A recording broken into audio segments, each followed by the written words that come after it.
Hi. So we are going to address the most burning issue, that is private limited versus LLP. Hi, this is Rishi Dedia. Hi, this is Raj Shah. We are from Invest in Pre-Leased. We help you profit from curated pre-lease proposals. So today we have a very dynamic personality amongst us. Let me introduce her. Krupa Joisar, a company secretary and fellow member of the Institute of Company Secretaries of India and LLB graduate from the Government Law College GLC Mumbai.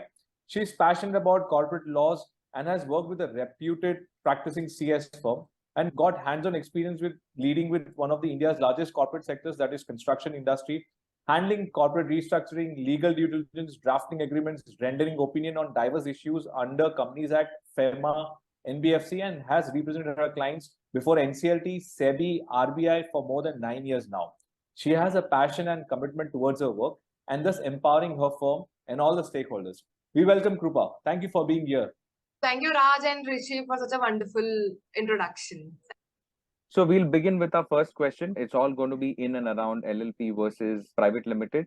And as all fractional ownership companies keep saying, we are creating a SPV. So Krupa, treat us as layman and please explain to us what a SPV is.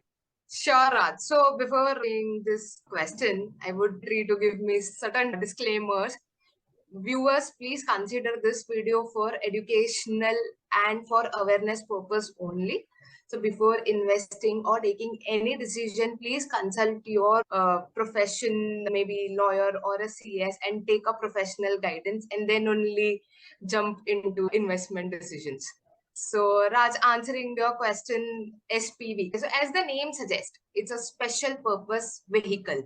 So it is an entity formed for a specific purpose.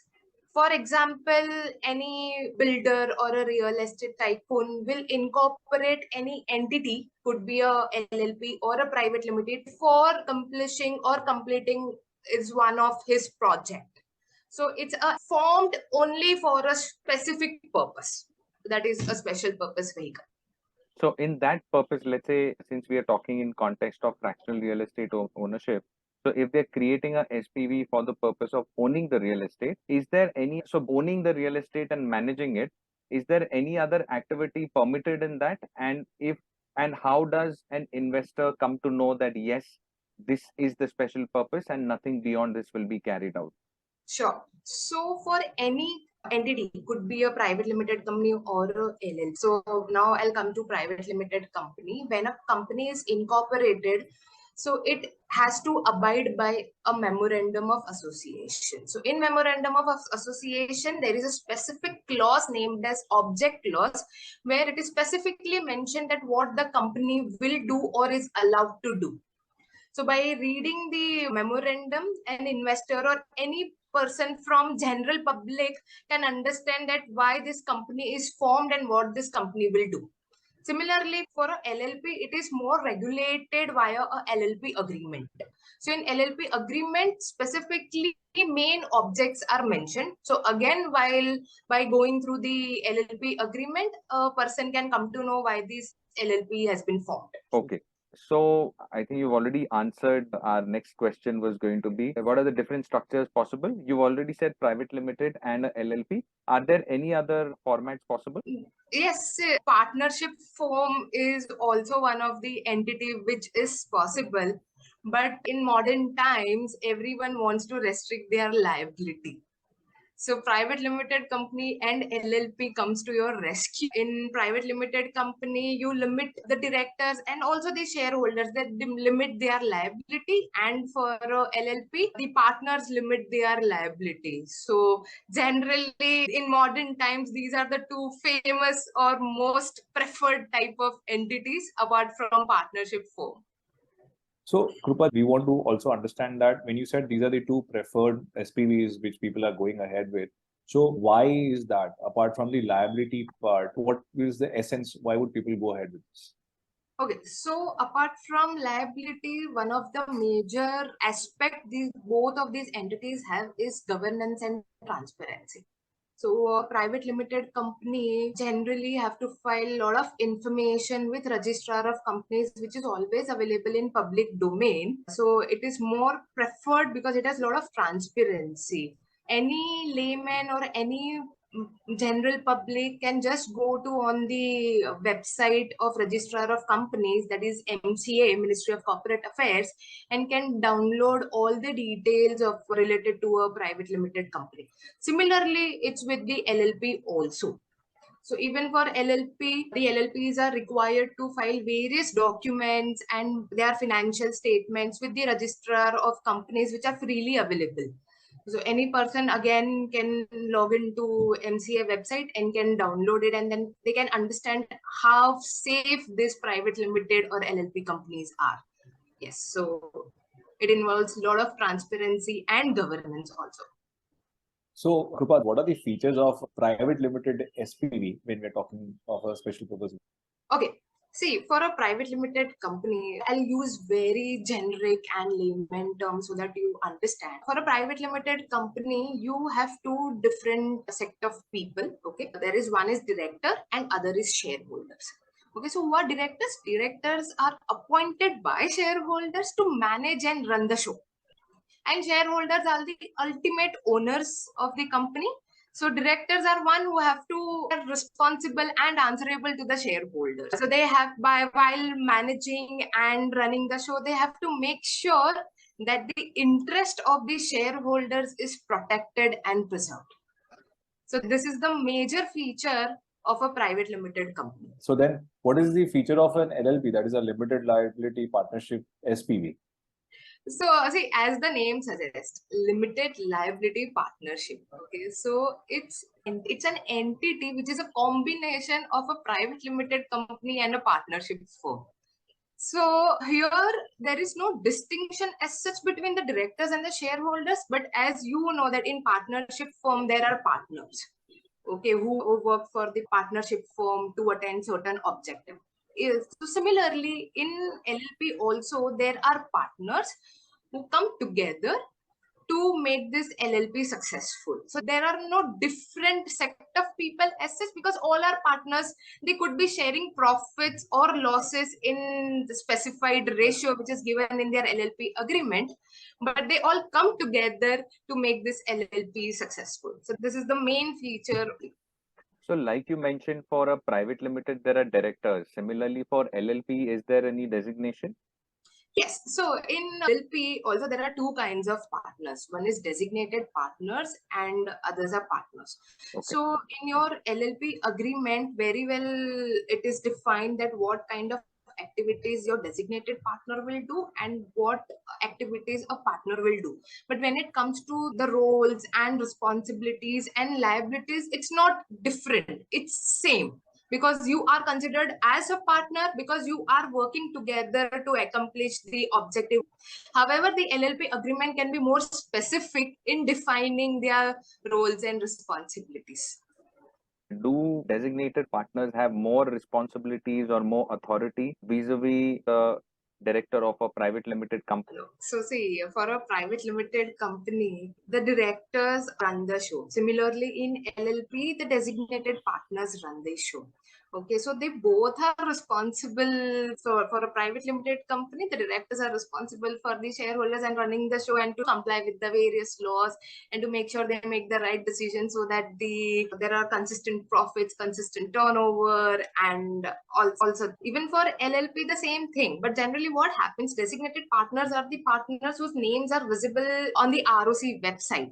Okay, so when you log in and if you put and you search for a LLP, you will have the list of designated partners. So generally the partner's name is not visible on the ROC website. However, that doesn't mean that partners are not responsible for the act of the other partners or for the LLP. So again, LLP agreement defines it very well that who will do what. But you just cannot say just because a person is not appointed as a designated partner, he is not responsible or he is not going to do certain things. That's not the case. Okay, so do directors in a private limited and designated partners in a LLP had powers that they could take certain decisions without asking the other partners? Because investors have this thing that, okay, if the designated partner happens to be an asset manager from the fractional ownership company, they could take decisions which may not be in my interest. So is there a risk associated? First touch upon the private limited company. See, in private limited company, as I told, the board of directors are working in the interest of the shareholders. Every matter as such is first discussed in the board of directors during that meeting, and then that decision is taken. I know you took an example of selling of certain asset. See, for a private limited company, the law itself provides that if a company or if the board of directors are planning to sell a substantial property of the company or a substantial undertaking of the company, they have to go to the shareholders and they have to take their approval and then sell that. So they will have to keep their shareholders briefed and take their prior approval before taking such a major step. Now coming to LLP law, the Limited Liability Partnership Act is not act which is very vast or covers a lot of aspects. As I told you, it's a combination of a private limited company and partnership firm. It is fitted by a LLP agreement. So for answering this question, I will have to go back to the LLP agreement and see that what kind of powers does these partners or designated partners have, and what will be the process or a procedure that they need to follow before selling or acquiring or taking any substantial. Okay, so does that mean there is a possibility in a LLP where they are saying that the designated partner may have extra powers to take those decisions without consulting the other partners? Is that possible? Possible if the LLP agreement says so. Yes. Okay, and is that possible in a private limited? Not to a major extent, because as law safeguards the shareholders and they have to take the approval of the shareholders prior. But again, if you mark my words, I had spoken substantial interest of the company. So this substantial varies from company to company. In majority cases, yes, they have to come back to the shareholders, take their prior approval, and then think of transferring or selling this property. No, in the context of fractional ownership, because we are talking the SPVs formed just to own the asset and manage it, in that case, taking a decision like this, it will be a substantial. Okay. Yes. So, Krupa, in either of these structures, private limited or LLP, we have them shareholders and their roles be swapped. For example, a designated partner with a partner, normal partner in LLP, and in a private limited, you have a director and shareholder. So, can the roles be swapped? As I told you, that directors are appointed by the shareholders. Okay, so a director may be a shareholder or may not be a shareholder. So director may hold shares of that company or may not. Earlier, in Companies Act 1956, the directors were mandatorily required to hold certain number of shares.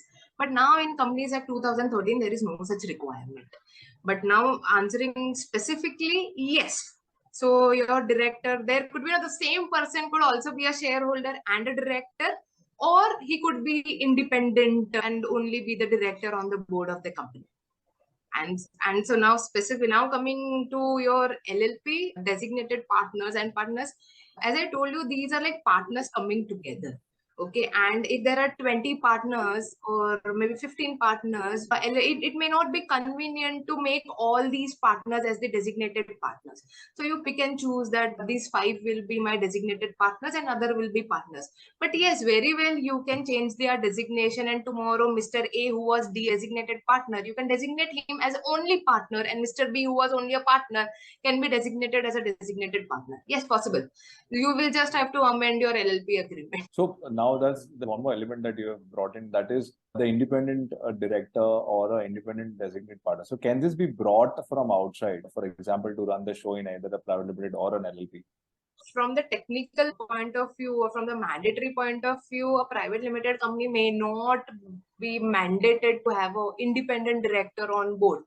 But yes, always to safeguard the interest of stakeholders, an independent director can always be appointed on the board of a private limited company. Now coming to LLP, as it's a partnership firm, so just having an independent partner on the board, I don't know how it will help this, because these are like their skin is in the game, all the partners. Okay, so it is presumed that these partners will work together to achieve their objective. So generally, there cannot be or there an independent director as such on the board of the LLP. Is it possible or no? The question would be this. It's not possible. All right. Okay. No, it's not possible. Okay. So you need to have at least some interest in the LLP to become as a partner. So if you have an interest in the LLP, how can you become independent? Perfect. okay. So another question linked to this is, what is better if there's an asset manager today? Should they be independent directors or they should have stake? Because investors we've got both these, and I think asset managers have done that, where some of them have had stake earlier, and then some investors said, no, you cannot have stake because that will bring in some sort of bias. So what is your take on how it should be done? Again, what we are keeping in mind is the investor's mindset and safety of the investor. Definitely, independent director brings a lot of independence on the board. So if the board is getting biased, could be, maybe, doing some act which will may even lead to more profit, or somewhere it is hampering the interest of the investors. Independent directors are to bring a balance between the governance and profits and the interest of the shareholders, the investors, and the board. So they keep a check on the board, that, and they make sure that the board is not going overboard in complying or accomplishing the objects of the SPV. Yes, independent directors do bring in a lot of independence, and they also have a lot of responsibilities on their shoulders. So in this case, the asset managers become directors. So Okay. the question then is that should they have, because again, there are two sides to this. Some investors believe that they should have a stake because if they have skin in the game, they are not going to take any adverse actions, correct? And you have other set of investors, again, both are thinking in different ways. So the other investor says, no, if he has a stake, he may be biased. So is there a way out of this? What is there a efficient or a recommended or an industry standard where to solve these kind of issues? See, as such, you can have an optimum combination of directors and independent directors on the board, where you may have, 1/3 or 1/2 of your board as an independent directors. So if I answer specifically for such kind of SPV, there are no as such mandated laws here. But when you see board of listed entities, yes, SEBI and Companies Act do prescribe that what should be the percentage of independent directors on board, depending on who is the chairman of the board and the company. So yes, optimum combination it can do wonders, and it can act as a perfect balance of profits, governance, transparency. Yes. Okay, so again, I'm linking this back to fractional. Now, this was, of course, a broad answer that we understand. But again, from a fractional context, the asset manager, therefore, when you are saying independent, which means he does not have stake in the company. Correct. So, therefore, is that recommended? Or should they be independent, or they should be who owns the stake in the fractional ownership? Or is that an answer that we cannot give because it will boil down to that individual person at that point in time, and obviously the brand and the trust that that specific brand follows and enjoys?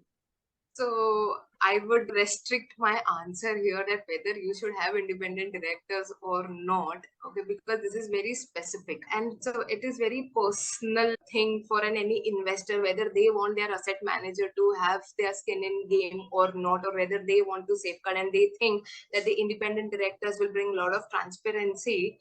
So an independent director should be on board. So it will vary from person to person. But as such, my personal opinion is yes, there should be an optimum combination on the board, and there should be one or the two independent directors who safeguard the interest of the investors and also all the stakeholders. It's not only investors, but all the stakeholders. So, Krupa, is the cap on the number of designated partners and partners vis-a-vis the LLP, that is Limited Liability Partnership entity, and for a private limited entity, what will be the cap for directors and the shareholders? Okay. See, for a private limited company, the minimum number of directors and shareholders is 2. And maximum directors on board is 15.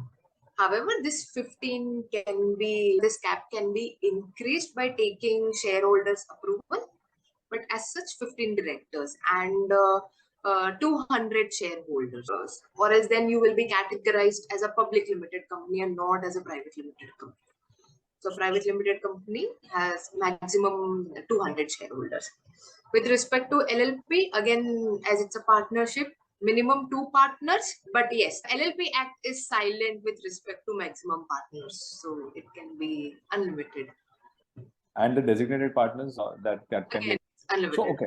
From the private limited perspective, just one more question. That will be number of independent directors. Again, that is something should be in the cap of 15, or it can be as per. No, it should be in the cap of 15. Yes, definitely. It's the total number of directors on the board. So, Krupa, what would the difference between LLP and private limited entity from a fractional real estate perspective? Okay. See, with respect to a private limited company, you can structure this transaction in various ways. So an investor can be secured and various securities can be given to investors like equity shares, preference shares, debenture. Then again, there are various types of preference and debentures. Okay, could be secured, could be unsecured, could be convertible in nature. So you can structure it in the most efficient way, which is acceptable to the investors and also from the company's point of view, keeping in mind various provisions of Companies Act, taxation, etc. With respect to LLP, as it's a partnership firm, so the 2 ways via which this money can be brought in is either as a capital from the partners or as a loan to the LLP. So these are the major heads under which this money can be brought in. You mentioned the shares, preferential shares, and debentures. And here, with regards to LLP, you're talking about capital. So does that mean, are you saying equity? Yes. See, for LLP, there is no concept of equity or debentures. It's partners. So you bring in your own capital, okay, the LLP carries out its functions, and whatever the profits at the end of the year after paying taxes, whatever profits remain, these partners take these profits in the agreed profit sharing ratio. So there is no such term as equity or debentures in LLP. It's only capital. Okay. Could you elaborate a little more on equity in terms of what they will get in a private limited, which is shares and debentures? Because fractional ownership companies, in most of them, do a 10% equity and 90% debentures. So if you could explain that a little. Sure. See, equity is nothing but you are the owner of that company. So when you become the owner of that company, with whatever percentage you are holding the equity shares, okay, so that will be the percentage of your holding of the shares or of that profits of that company. So if that company or if your SPV, that private limited company, is holding a property, so that means if you are holding 5% of the equity shares of the entire capital, that means you are the owner of 5% of that company. So that's what the equity share in layman it means. It's like your profit sharing ratio. And debentures is like an instrument. It's a security or an instrument which is issued to the investor for the money or for what he has invested. So debentures are like treated as loan. So generally debentures carry a coupon rate where the investors are, irrespective whether that SPV earns a profit or not, if you are a debenture holder holding a debenture, okay, with any specific coupon rate, you are entitled to the interest on the debenture. So this is the general distinction between a debenture and a equity. So in debentures, are there types? 100%. So for example, convertible debenture, non-convertible debentures. So convertible debentures are the debentures after specific period of time or after the tenure, they get converted into the equity shares of the company. And non-convertible, that means they are redeemable. So after the tenure, the investors get their money back. So it's repayment. Okay. So which is why, yeah, please go ahead. And then again, the debentures are also secured and unsecured in nature. So it's the same way when any person goes to a bank and takes a loan. Okay, it can be secured or unsecured. Similarly, debenture is also a type of a loan. So it's a loan given by the debenture holder to the company. So it could be secured or unsecured. Generally, secured debentures are always preferred. So when you say secured, can it be like compulsory convertible debentures like CCDs, they are secured, or NCDs are secured? Like what is the better? No. So see, these are two different features. Okay. So for convertible, it is like that after the tenure, it will get converted into equity share. It is nothing to do with the security. Okay. Security is like that if tomorrow the company is unable to pay you the interest or is unable to redeem the, okay, they will sell off that security and the money is given to the debenture holders. But generally, non-convertible debentures are secured because what happens in case of convertible, the debentures get converted into equity so that the debenture holders then become the owner of that company. Okay, as shareholders are the owners. So now the entire company, so he has the stake in the entire cake and not a. But in case of redeemable debentures that or non-convertible debentures, they are generally secured so that if the company is unable to meet their expectations, the debenture holders' expectations by timely payment of interest and timely redeeming it, generally the secured or the security is sold off and then the repayment is done. Also, for a private limited company, you also have a concept of debenture trustee. So so these are what these are like institutions or an independent party who is appointed only to safeguard the interest of these debenture holders. So Krupa, we should be checking if the asset manager has a debenture trustee on board, handled with them or not. Definitely. Debenture trustees are like protective shield for the investors. And what happens, so going back to your earlier question where you asked that whether the directors can sell off such kind of properties without the shareholders approval. Okay, so I'm linking that question to here, that if you have a debenture trustee and if the property is secured and if the debentures are secured against these properties, anything to be done with the property needs prior approval of the debenture trustee. Okay. So from the investor's perspective, yes, definitely. Debenture trustee really safeguard the interest of the investors. Okay, super. Now, where does one get to know or understand that particular debenture is secured or the terms of the debentures. See, what happens when a company is issuing debentures, the company has to follow a certain process prescribed under Companies Act, okay, which is private placement. Okay, under section 42, though going little technical, but please understand this becomes very important from the investors. So what happens is under private placement, the companies are required to circulate the offer letter. Okay, or you can call it as information memorandum, or you can call it as PAS4, PAS4, which is circulated to the investors, which have all the details, okay, of the company, like what is their capital structure, what is their cash flow, what kind of related party transactions they have entered, what kind of salaries do these directors take, what are the terms of these debentures, under what circumstances, if it's a convertible debenture, when it will get converted, what is the tenure, what is the coupon rate, everything is mentioned here. So make sure you read this PAS4 or offer letter very thoroughly and then invest. And as you mentioned that SPVs, they generally issue 10% equity and 90%.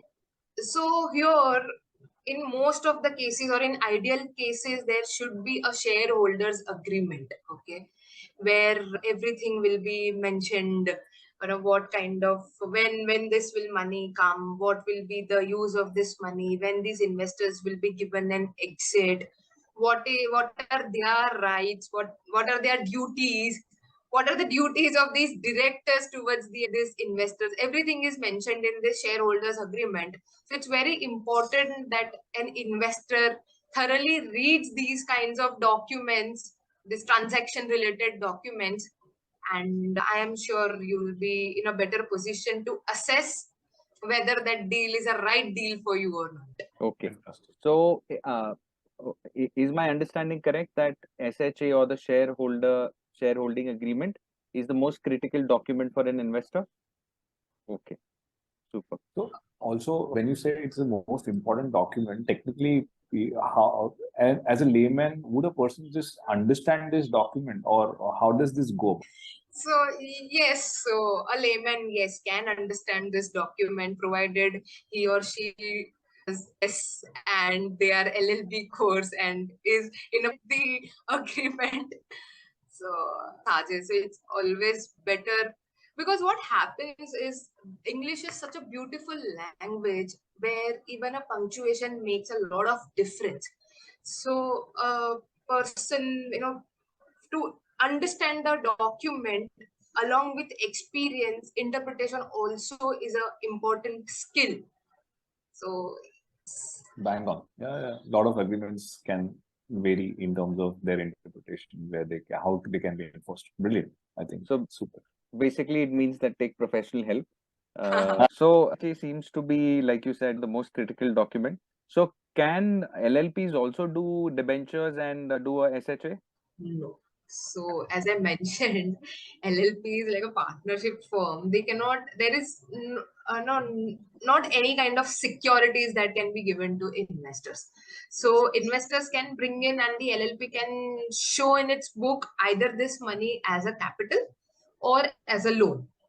Not as a debenture, but yes, as a loan. Again, this loan can be secured or unsecured, and you may have a separate loan agreement for it, but no debenture as such.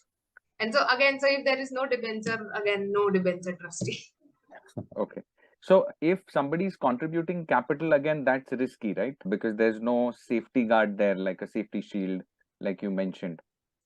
Correct. So it goes into the general pool of that LLP, and these funds are not marked towards this kind of the property that the LLP holds. Okay.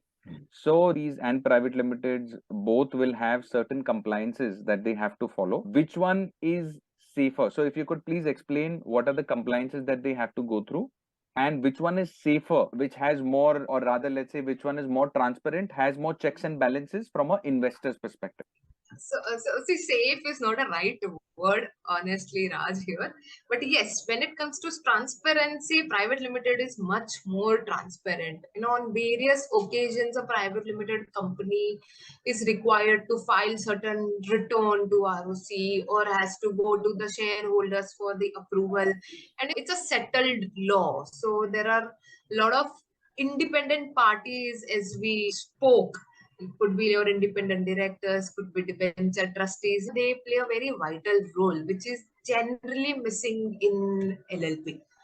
So though, yes, LLP are transparent, okay, but as it is more of like a private arrangement between parties, among the parties, I would always say private limited are much more transparent than LLP. Of course, you cannot use word safer, that a private limited company is safer than LLP. Everyone or every entity or every transactions have their own risk.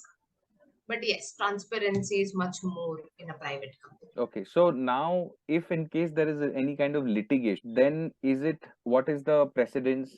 Is there some history? How would you look at it from a perspective of, let's say, if there's litigation but in a private limited company versus a LLP, which one is easier and faster from a resolution perspective?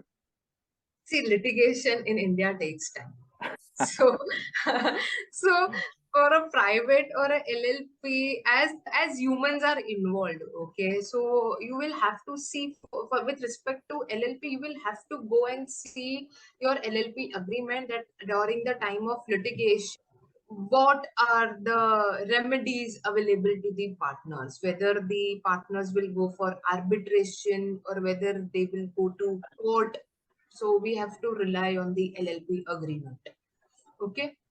Similarly, when it comes to private limited company, again in SHA, there are provisions. Yes. So again, so as for LLP, you will rely on your LLP agreement.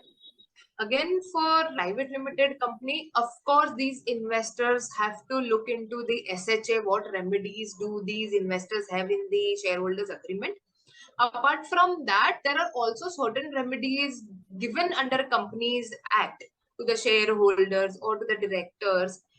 And National Company Law Tribunal NCLT is playing a vital role to act as a mediator or act as a court here. And very well, there are certain prescribed issues which can very well go before NCLT.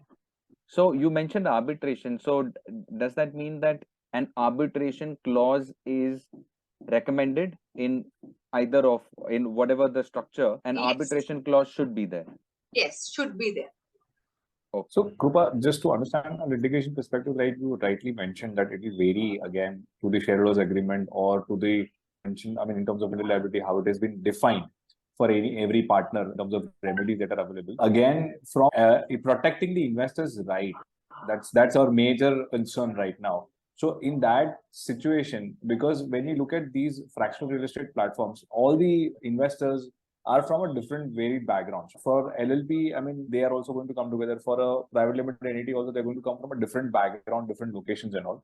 So when we look at that, because we have NRIs also coming in who are investing in these kind of platforms.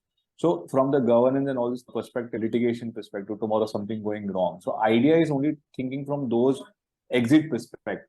And from that litigation, when we talk now, when we bring in that element, what is your take on that when we look at that as a whole? So my take on like which is the preferred one, the private or the LLP? Yes.